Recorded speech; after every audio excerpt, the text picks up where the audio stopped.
welcome and welcome back to Booked with Juby. My name is Julie, and for anyone that's new here, I'm going to do a quick reintroduction. I am 32 years old. I'm a dog mom. I love coffee, I love books, and I love yapping. So if you're into any of those things, then you are in the right place. For today's video, we are going to do our February wrap-up.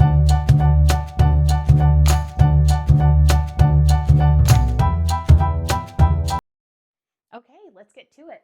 So we're going to start with what I started with at the beginning of February, which if you watch my old videos, and if you haven't, go check them out. But I started the Fourth Wing series. And yes, I know I'm a little late to the game on this one, okay? But it did give me a cool perspective because I got to read 1, 2, 3 back to back. Now, where to start with Fourth Wing? Is it overhyped? Is it appropriately hyped? Is it underhyped? I would say it's overhyped. Okay, hear me out. I did enjoy it, but I have read better fantasy books. Her writing this is the first time I've read Rebecca Yarros. It was fine. It was good. I was wanting to read the story. I don't know. And I don't know if it's because I just got over my Sarah J. Maas phase last year and I've just loved those books so much. But there's just something a little lackluster about this series, to be honest with you. I also sort of wish I had known there was 5 books. Like, this is going to be a series of 5 books. So I do wish I knew that before I started it, because she hasn't even started writing the next book, and we're not going to get that for so long. So, like, I don't even know if I'm going to want to, like, reread these or what when the time comes. Like, who knows? Maybe future me will. I don't know. I might leave it at 3. I don't know. We'll see. But let's start with the first one. So I'm not going to go into too many details just because, like, this book is all over the place, and it's also a series, and I don't want to, like, spoil anything for anybody, but I enjoyed the first one. It was cool because it was based in this, like, military college, basically, with, like, 20-year-olds who are trying to become a part of the this army, and they match with the dragons. And at first I wasn't sure how I felt about, like, how they communicated with the dragons. I will say I was pleasantly surprised that I didn't hate it. I actually liked that the dragons communicated, and I liked how they communicate, and I like her dragon. Like, that was really cool too. And okay, I have to be honest. I don't like Violet that much. I don't. I'm sorry. I said it. I don't know. She just like doesn't get that, like, other people are around her and also have, like, they can help, they can do things, and stuff she's doing is negatively impacting these people. And she's kind of, like, all about herself, and I don't know. I just don't love her. Satan, I mean, what's not to love there? I like some of the side characters, but I don't know. It was a little lackluster for me. I rated them all 4s, 1, 2, 3, all 4s. I would say the last one was like a 3.5 for me, and I don't know if I was just getting, like, over it. To be honest with you, the third one, I just was like, some of it was good. I liked some of the story, and then there was a lot of weird stuff they were doing, and I was like, I don't know why you're all doing this. It doesn't really math out. And it ended on a huge cliffhanger. And now I'm like, okay, now what? I don't know. But do with that as you like. And of course, if you loved it, I'm so happy for you, and I'm glad that that was one of your top books. It's just not for me. I wouldn't say I hated it, though. Like, solid 3 to 4 rating would be accurate for me. Like, I did want to read it. I was enjoying it. I don't know. It wasn't my favorite. I'm sorry. Okay? I'm sorry. I don't know. All right. And then I actually only got through 4 books in February, and then 2 audiobooks, which we'll get to. But it was just because there was, like, a lot of life things going on. And also, February is a short month, only 28 days. So, I did lose those few extra days to get in a couple extra books. But 6 books, still not great. Even if you read 1 book, I think that's awesome. Like, reading is not supposed to be competitive. It's not supposed to be like, well, I read 10 books this month and you only read 1. No, that's great. You only read 1 page. That's great. Reading is supposed to be your own personal journey, and that's how it should be. All right, so the next book I'm going to talk about is The Me I Never Knew. And I was so kindly gifted this book by Amy Middleton, the author. And I would say this was a nice little book to read right after all that fantasy I just went through. It was, I think also the problem with the fantasy is I just finished Throne of Glass, like December, January.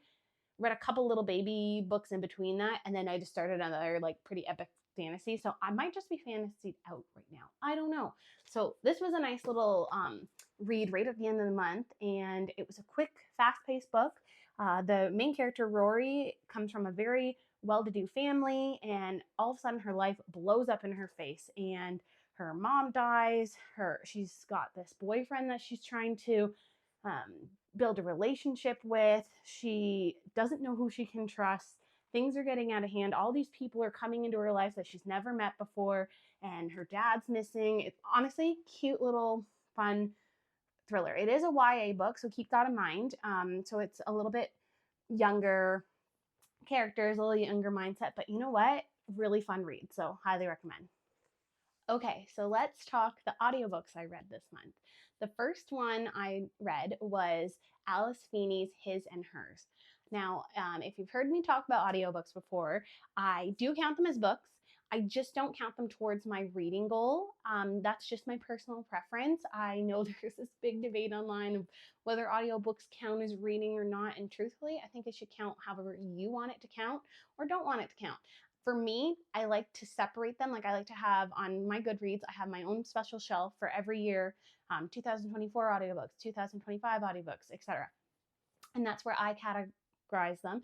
And then I have my reading goal is a whole different thing. And that's just how I like to do it. And that's okay. And however you like to do it, that's okay too. But anyway, so Alice Feeney, His and Hers. I have only ever listened to Alice Feeney books, but I am a huge fan. Her books are so good if you want something that you just want to like keep listening to, and you don't really know what's happening. She's got lots of plot twists and turns, and it's one of those ones that's a little spooky too, I find. I also like that the narrators are also British, because it is written by a British author, and also the characters are all British. So I always find I like listening to audiobooks that are like it's set in Britain. I like to listen to the audio just because I feel like you connect more and it puts you in that setting more. As someone, in Canada, North America, it's just like more fun. But this book was so interesting. You're going to follow Anna Andrews and Jack Harper, and they are a divorced couple who find themselves thrown back together. She's a news anchor, and he is a detective, and they're back in their hometown of Blackdown, and all these people that they've known from their past start getting murdered. And he's the lead detective, and she's the main news anchor, and it's so good. And the plot twist at the end, oh my God, I didn't see it coming. I thought I knew, and I didn't, so thank you, Alice. I love that I couldn't guess. And yeah, I highly recommend that one. I gave it a nice 4 stars. Honestly, it could be almost a 4.5 for me. It was so good. So check that one out. Okay, so the last audiobook we're going to talk about is The 7-Year Slip by Ashley Poston. Now, this was my first Ashley Poston book. I knew nothing about the book going in, and I was pleasantly surprised. The cover is really cute too. Not that I had it physically, but I've seen it online, and I don't know. I've seen people talking about it, and I think I was like, I just need to throw something in. I actually thought it was going to be more lighthearted than it was, and I feel like that just keeps happening to me because I think it's going to be like a little rom-com. Generally, I don't know much about books before I go in. I don't actually like reading too much about them. I might do like a quick skim of the back, but really that's about it, or even that I don't even do half the time. I just like to kind of go in blind and be like surprised one way or the other. So with this book, I could not stop listening to it. I really enjoyed it. Now, I will give you a little trigger warning. It is about grief, and I did cry a little bit, but if you've watched my other videos, you know I am a bit of a crybaby, so it's not hard to get me to tear up. But this one was quite touching.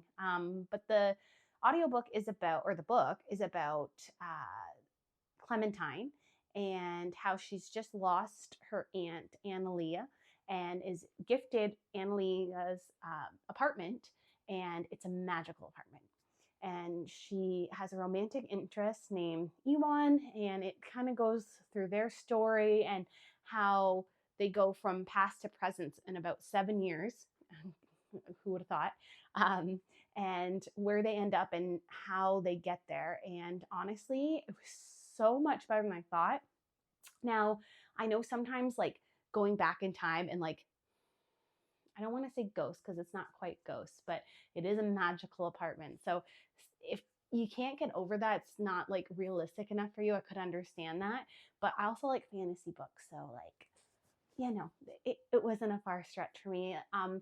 Some of it I was questioning certain parts throughout, being like, okay, well, why wouldn't she just do ABC? But she does answer that in the book, so it just took a little while because there was a couple parts I was like, but like, wouldn't it be easier just to do this or do that? And then they explain why certain things happened. But yeah, great story. She's a publicist and in the future, and she's kind of figuring out her life and her grief after losing her aunt and what the next steps of her life are. So I would highly recommend that one. I probably would have enjoyed reading that one just as much as I listened to the audiobook. Also liked the voice actress for that one. Her voice was really nice, and honestly it was a great surprising read for me. And that is basically my February wrap up, guys. It was 6 books altogether, not a huge number for me, but again, like, reading is reading, and one book would have been fine too. So don't ever compare yourself to what other people are doing, because other people, like, you don't know what people's schedules are like. You don't know what they got going on. Like, I think that if you read even one book in a month, that's a 10 out of 10. And you should give yourself a pat on the back and not worry about that you're not reading enough or reading fast enough. Like, read at your speed, do what's comfortable for you. And as always, I love you all. If you aren't subscribed, make sure that you subscribe and hit the notification button so that you get notified for any new videos I put out. You can find me here on YouTube, Booked with Juby, or on Instagram, Booked with Juby. And I love you all. Bye.